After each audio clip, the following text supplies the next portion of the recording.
Welcome to Murali End. My name's Machado. It's time for the year in review. We are looking back at Sri Lanka's last 12 months of cricket. I am joined by Nick Brookes, Sri Lankan cricket historian, who's currently in Jamaica for the festive season.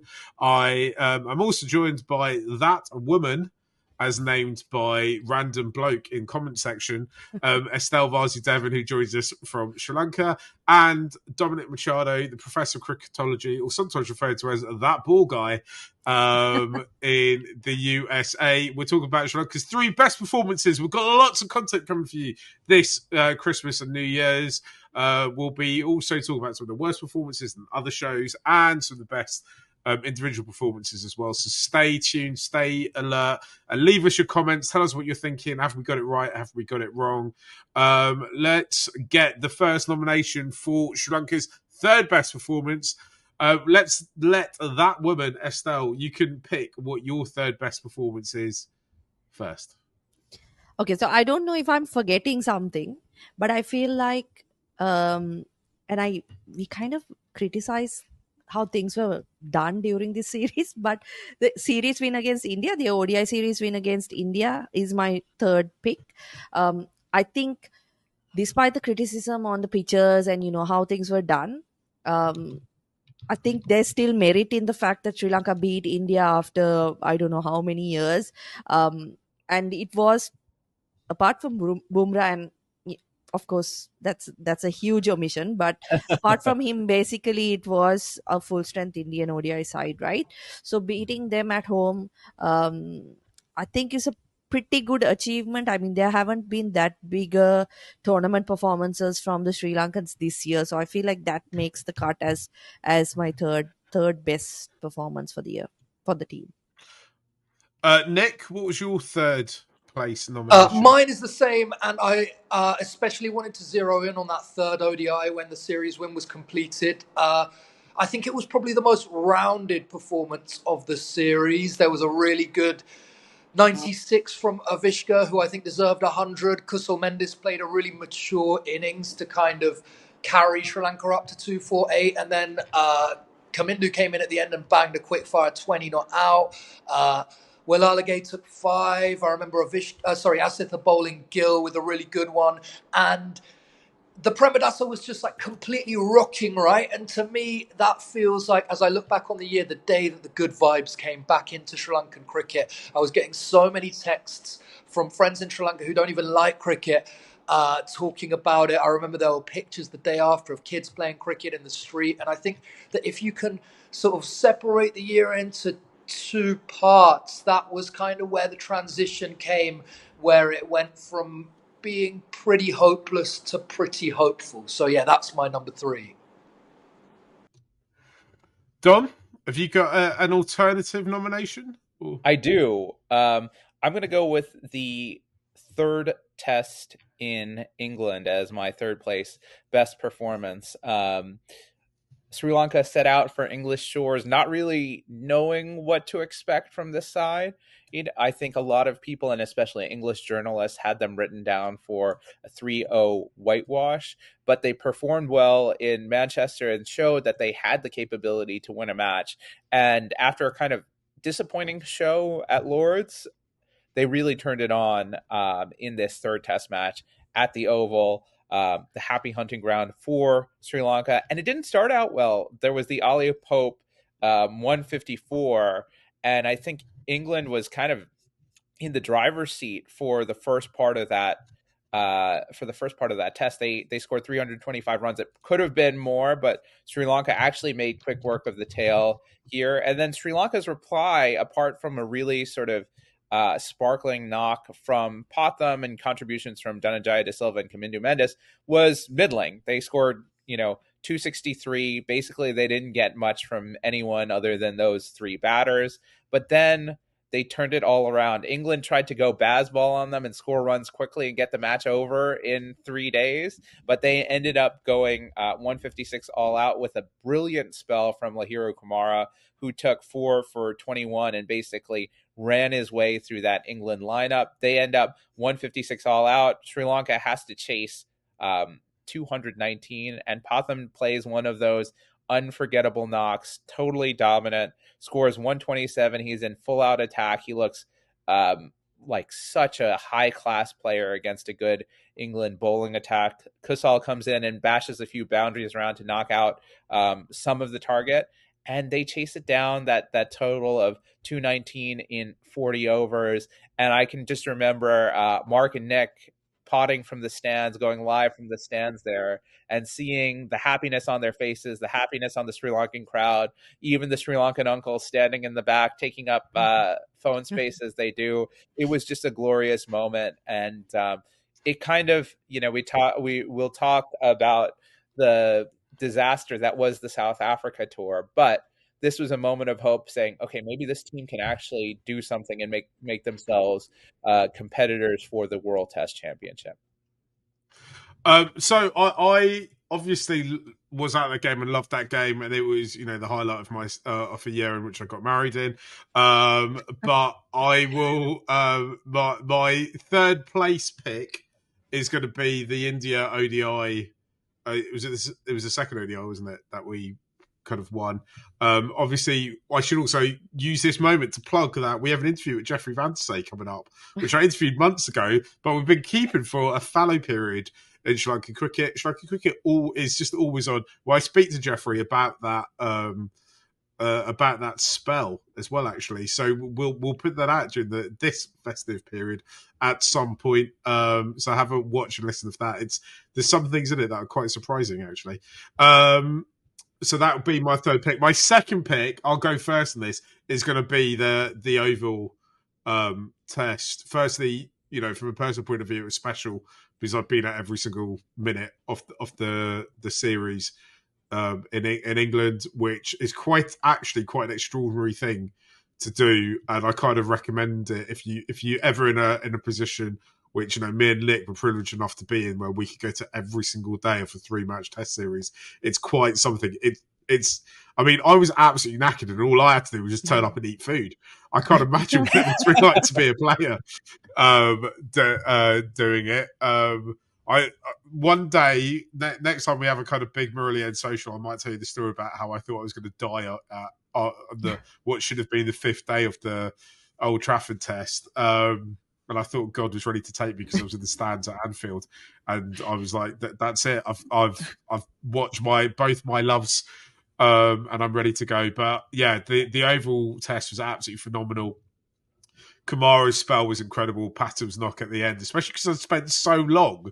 For weeks, I felt like I'd spent my whole life basically going around the world telling people how great Pathum Nissanka is, like some sort of missionary sent by him to spread the word of Pathum. And then finally he delivered. I remember John Norman at Talksport was like, "Your boy's come through." I was like, "Yeah, thank God." At the very last moment, he's actually shown his stuff. Nick, what would be your second best performance by Sri Lanka all this year?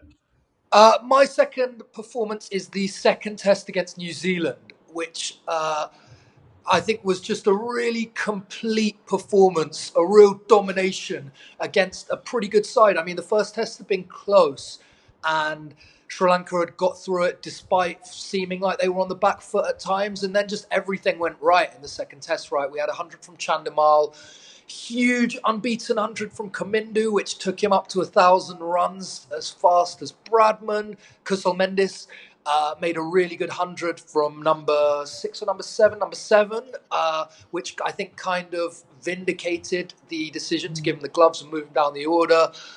They were bowled out for something almost that was 42, double 42 plus 4, 88. Yeah. Prabha took 6. Nishan Paris was really good on debut. That was kind of what got the train of the WTC final hope rolling again. For me, that was just a really great performance. A moment when you felt like Sri Lanka were doing something like this team was really building momentum. Estelle, what's your number 2 pick? Yeah, my one is the Oval Test as well. For all the reasons that you mentioned, Mark, like Sri Lanka were disappointing in the sense that you did feel like they could have won one of the tests leading up to that game. But then to come back and to see that performance from Pathum Nissanka, I thought, like you, I think a lot of people had been talking about him as a test cricketer, right? But we just hadn't seen anything much, particularly in the last couple of years when he developed his ODI and T20 game. We hadn't seen anything from him because he didn't get opportunities in red ball cricket, right? But then to see him play that kind of innings, and again, like as we discussed in the previous spot, right? It's not just the runs, it's the effort in making an impact in a game and playing a match winning knock, right? So all that, I thought, again, the expectations as usual from England very low. They thought that Sri Lanka would just be completely blown away. It wasn't the case. And that win, again, it kept us on kind of the fence, right, with the World Test Championship as well. Like we weren't done for, we still had an opportunity. So I think for me, I mean, the number one pick is something that it's difficult to go beyond because it's a title win. But otherwise, I thought Oval would have been number one if he hadn't had that, definitely. Dom, what's your second pick? I actually have a different number two. I have Sri Lanka women's tour of South Africa, which again seems ages ago, but I'm thinking in terms of how hyped up I was, and I think we're all going to share what the number one was. But winning a T20 series in South Africa against one of the best teams in the world was a real big accomplishment. We saw Kavisha Dilhari play a brilliant knock in that in the second T20 where she scored 45 off of 28 to kind of see them over. And Vishmi stayed around and kind of played a great anchoring knock to chase down 138 and 18.5 overs. And then they won the third match to take the series where Chamari put down a big time 73 where she came out guns blazing, right? They're chasing 156. And she says, you know what? I'm just going to go all out attack. And she scored those 73 runs in just 12 overs. And she trusted Harshita to kind of see them over the line. So seeing that performance was amazing. And then for me, apart from the number one moment, the thing that made me most excited was seeing Chamari Atapatu's 195 against South Africa in that third ODI. And they ended up tying the ODI series. So South Africa scores 301. And you think, okay, this is dead and done for. And at one point, Sri Lanka are 126 for 4 in the chase. And Chamari is just going along, smashing everything. And her hitting, I don't think I've ever seen her hit so cleanly, and she hits the ball so cleanly. It was just one of those amazing moments where she carried the team over the line. They got to 305. So Sri Lanka had never scored in 300 before in 44.3 overs. And it was just one of those epic experiences where you see a player take over the game. And for me, that entire series filled me with so much hope about the women's squad, seeing them come and knock out a really good South Africa team in South Africa, right? Everyone had kind of said things like, well, okay, they beat England, but England wasn't playing their best players. Or, okay, they beat New Zealand, but New Zealand's a team on the decline. Here was proof in the pudding that this team was real and here to stay. And we had some absolutely amazing performances. I remember Estelle, we were having trouble finding the matches. Yeah. This was also part of it, right? They were supposed to be on ICC TV, but they weren't. So going on not streams that you should be watching and watching it, like, kind of heightened the excitement that you're like clawing to watch the end of this match to see everything going down. So for me, that was my number two moment. And it was just a special achievement from the women. Yeah, I had that third ODI as like just on the border of 3 or 4.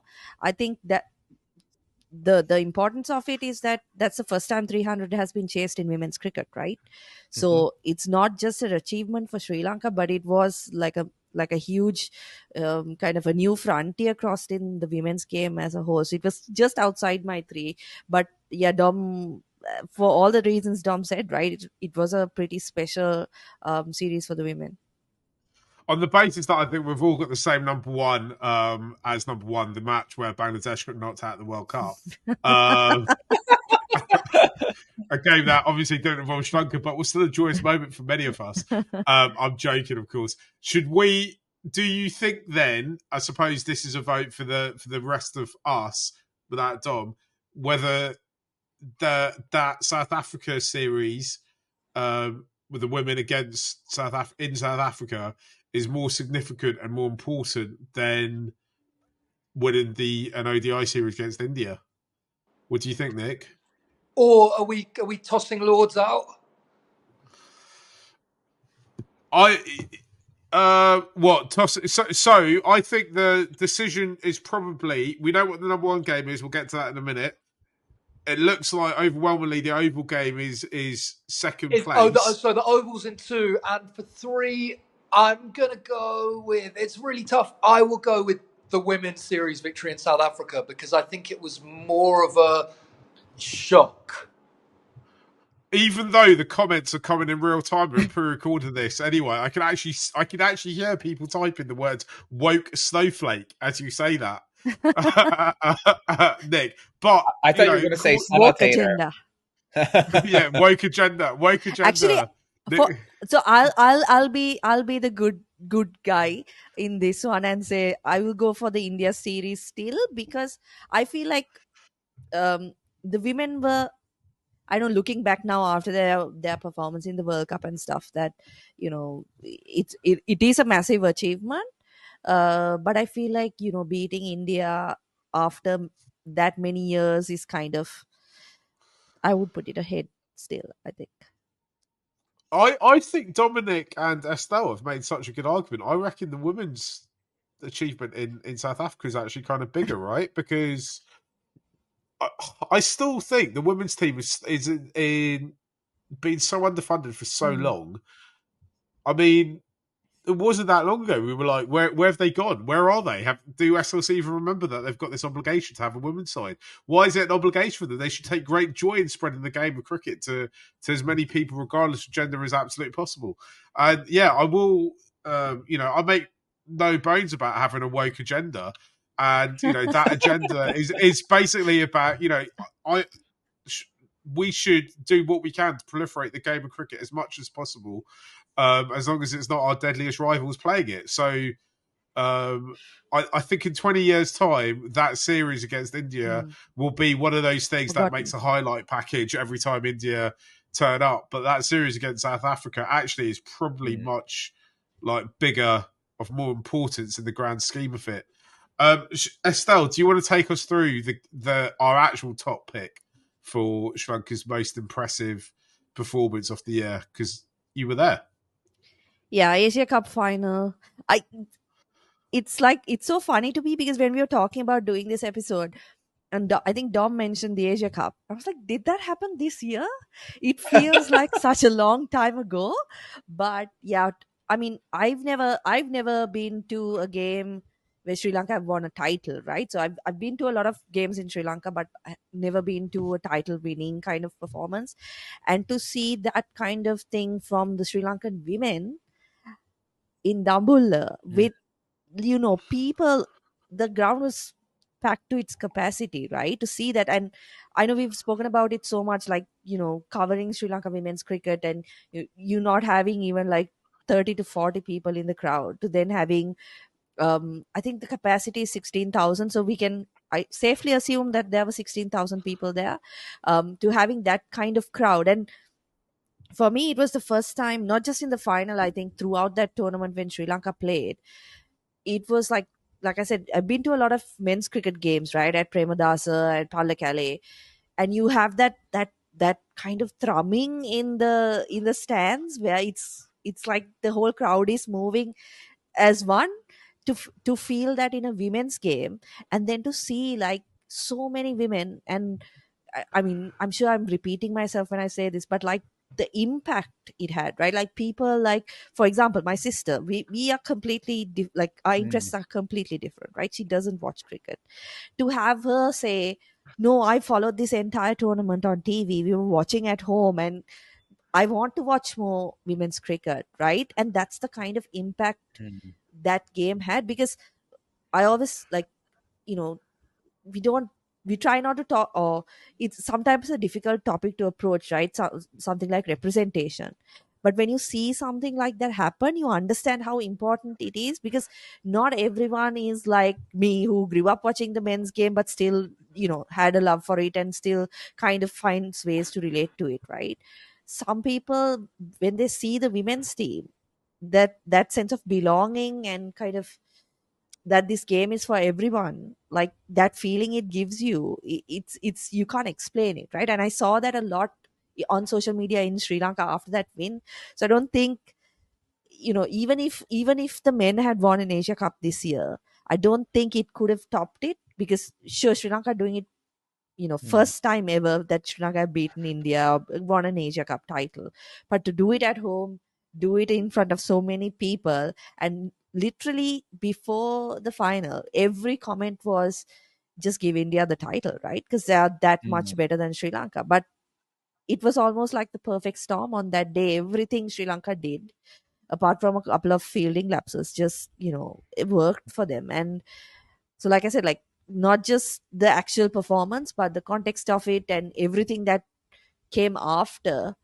For me, one of the most important achievements. Hopefully, it does lead to bigger and better things in the future as well. But one of, like, you, maybe in a few years we look back and say this was the catalyst. This is what changed the women's game in Sri Lanka.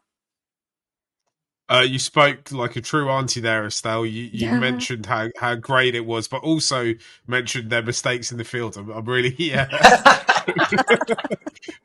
really proud of you. It's like you haven't let it go. Nick, anything to add to Estelle's testimony there?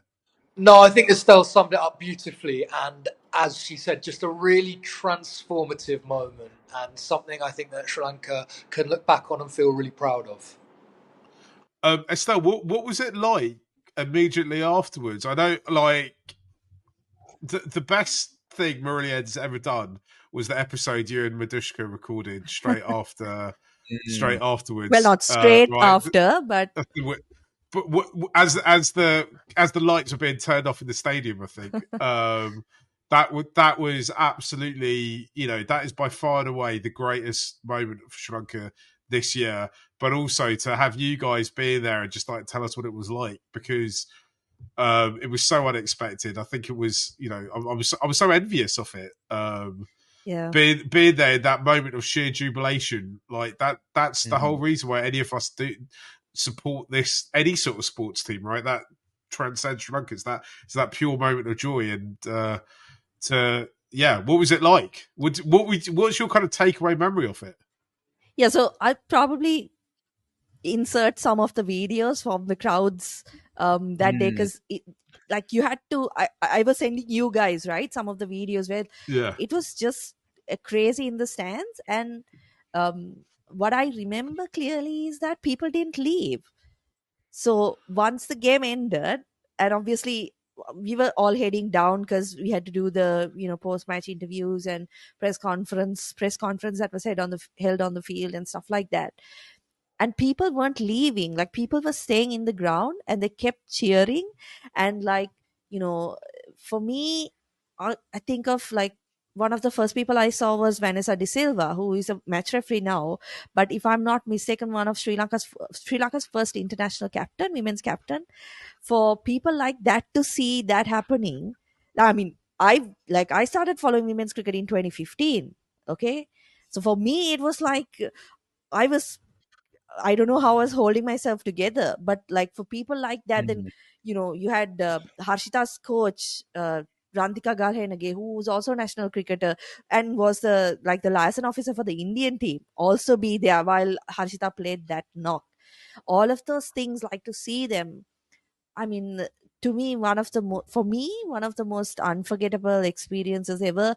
I mean, it's very difficult to put into words how incredible the atmosphere was, because it felt like there was so much joy. And like it was almost like people couldn't believe what was happening when it was I couldn't believe what was happening when it was happening, because it was like we've never seen someone other than Chamari bat like that, right? And to chase a total like that. So I mean, everything after, the crowds, I mean, there were kids screaming for Chamari to come and sign things and take pictures. And she was trying to get to her mom, and then the president called her on the phone, and she had to speak to the president. And there's a lot of things happening behind the scenes at that moment, chaotic, but I'm sure like it'll live in the memory of a lot of people who were there on that day. And like I know a lot of people came from Colombo and outside Dambulla to watch the game, so it's like, you know, something that they'll never regret, because it was such an incredible achievement. Dom, where were you when the game happened, and can you remember how you felt about it? I mean, you're Yeah, about as I far was away gonna as say getting down below. it's one of those magic moments where watching sports makes you feel these things that you don't usually feel. It felt magical to watch it. I felt like I was there in the crowd, even though I was alone in my house watching the match. My mom was calling me every 5 minutes asking, did you see what the girls are doing? Do you see what the girls are doing? Oh my gosh, are they going to do it? Are they going to do it? What do you think is going to happen?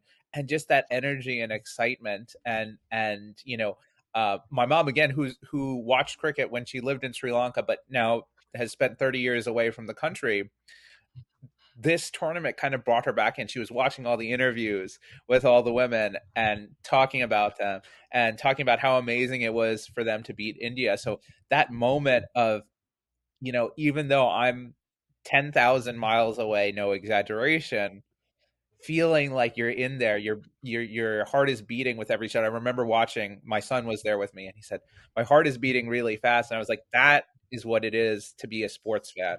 To, even though you're miles away, even though you're not playing in the game, you feel like you're there and you're inhabiting that atmosphere and soaking it all in. So that was big for me. The other thing I wanted to bring up was watching Chamari watch the match was kind of like this meta theater that was going on. The cameras were watching her not being able to watch after she got out. She played a heroic innings, and it was great. But she was just so scared. Oh no, I've thrown it away, and now the match is lost. And she couldn't look. She looked so nervous. I don't think I've ever seen a professional athlete look like they cared so much about what was going to happen and took so much weight on her shoulders. And to see her be the toast of that Asia Cup, the toast of that victory, was amazing. To see her get her just delights, because she's carried Sri Lankan women cricket for more than a decade. So for her to get that praise and adulation from the crowd was amazing. It was it was like Iron Man had to finally assemble some Avengers around him, them, her.